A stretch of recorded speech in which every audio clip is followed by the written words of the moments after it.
안녕하세요. 캔들피그와 김합에게 나불대화 시간입니다.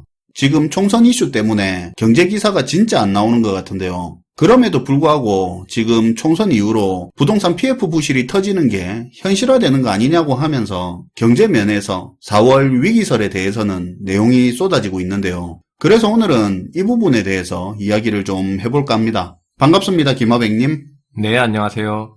며칠 전에 경제적 태풍이 이미 가까워져 있고 이게 잘 안 느껴지는 사람들은 본인이나 주변 사람들이 아직 경제적 어려움이 피부로 느껴질 수 있는 그 영향권에 안 들어와 있기 때문이라고 했는데요. 하지만 부채가 많은 사람들이나 소득이 낮은 사람 혹은 업황 경기가 망가지는 산업에 종사하는 사람들은 이미 피부로 체감하고 있는 상황입니다. 특히 건설업 같은 경우는 실제 현업에 종사하는 많은 관계자들의 이야기를 들어보면 공사대금 결제 안 되는 것부터 견적 의뢰조차도 이렇게까지 씨가 말랐던 적이 없다는 이야기까지 심심찮게 들을 수 있어요.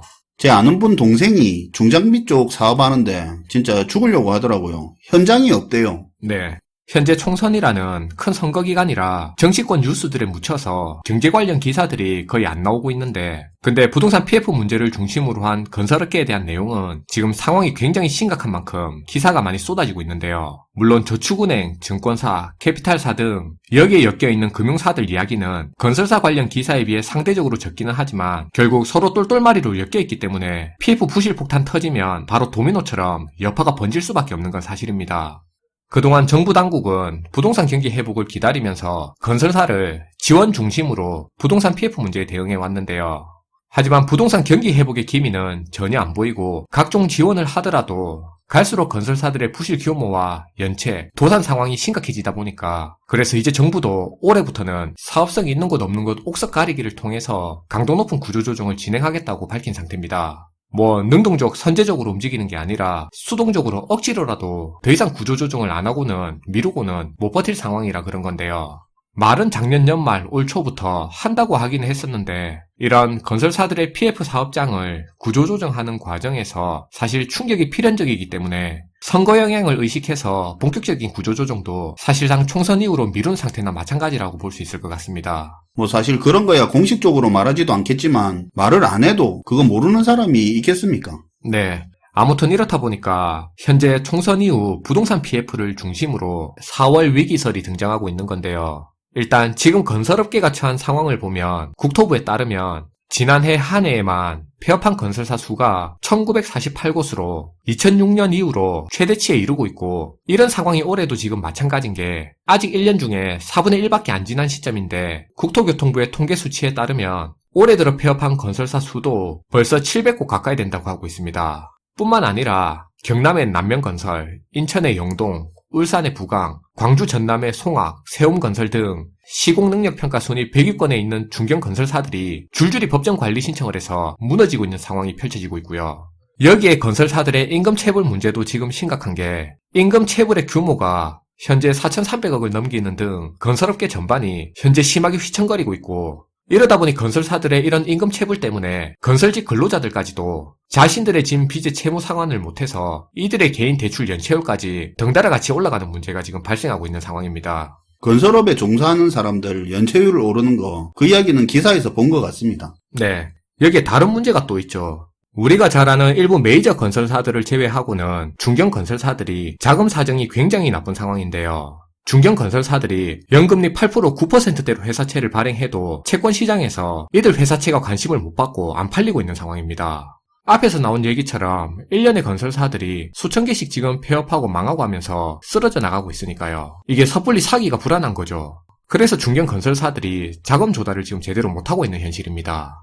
그러다 보니 이제 건설사들이 어쨌든 회사를 끌고 가려면 자금 조달은 해야 되는 형편이니까 가지고 있던 사옥이나 빌딩을 담보로 돈을 빌린다든지 진행하고 있던 사업장을 매각해서 처리하는 식으로 자금을 마련하려고 하고 있는데요. 그런데 이것도 사실은 사옥이나 건물 등의 자본이 있는 경쟁력 있는 일부 건설사들한테만 해당되는 소수의 얘기일 뿐인 거고요. 대부분의 건설사들은 있는 건물이 있더라도 이미 담보로 다 잡혀있는 상태이기 때문에 거의 지금 국내 건설사들이 꼴딱꼴딱하기 직전 상황입니다. 이런 상황인데 지금 정부에서 말로는 시중에서 떠도는 건설사가 줄도사다는 4월 위기설은 터무니없는 낭설이라고 하면서 별일 아닌 것처럼 하는데, 그런데 정작 지금 대응하는 행동은 당장 엊그제 28일만 하더라도 건설 경기 회복 지원 방안이라는 걸 발표해서 건설 경기 회복에 총력을 기울이겠다고 하고 있습니다. 지방의 미분양 매물을 매입해서 임대 사업으로 전환하고 공공주택 공사비는 15%를 올려주고 3조 원을 들여 PF 사업장 토지를 매입하겠다고 발표했습니다.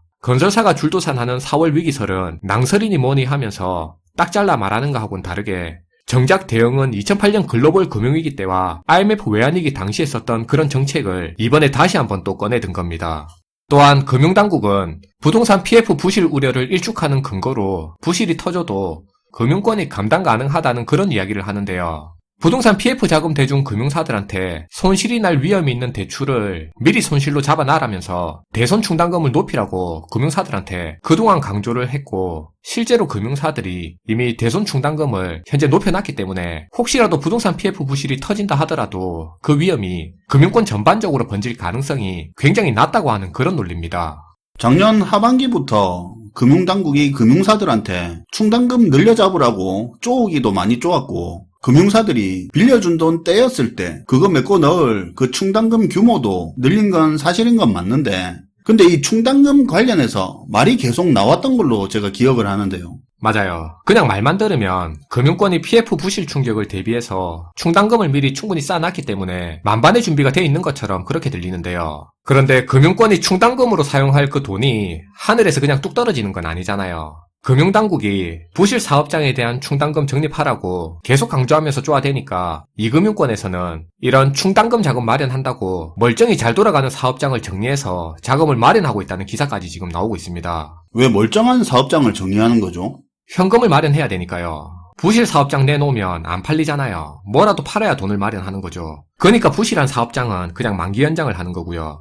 기사에 나온 한 건설업계 관계자의 이야기를 들어보면 금융당국이 금융사에다가 충당금 적립만 강조하고 정교한 가이드라인은 주지 않다 보니까 금융사들이 수도권에서 잘 팔리는 사업장들만을 팔려고 한다면서 안 그래도 불안한 시장 상황이 더 나빠지고 있다고 했습니다. 이뿐만 아니라 당장 부실 사업장에 해당하지 않는다 하더라도 금융사가 1순위로 대출해준 사업장만 있는 건 아닐 거잖아요. 이금융권 같은 경우에는 후순위로 대출해준 사업장도 실제로 많을 거고요. 그런데 만약에 전체 사업자금 중에 반 정도 대중 금융사에서 자금 회수 목적으로 사업장을 매각한다고 치면 그때는 그럼 어떻게 될까요? 지금 공매로 팔려나간다고 해도 기존의 평가 가치에서 반 정도 떨어진 상태인데 이렇게 사업장이 정리되면 선순위 채권자만 빌려준 자금 회수할 수 있을 거고 후순위 채권자로 되어 있는 금융사들은 다 떼이는 거잖아요. 그렇죠. 그래서 문제는 금융권에서 아무리 충당금을 미리 적립한다 하더라도 이런 상황까지 다 감안해서 충당금을 적립할 수는 없다는 겁니다.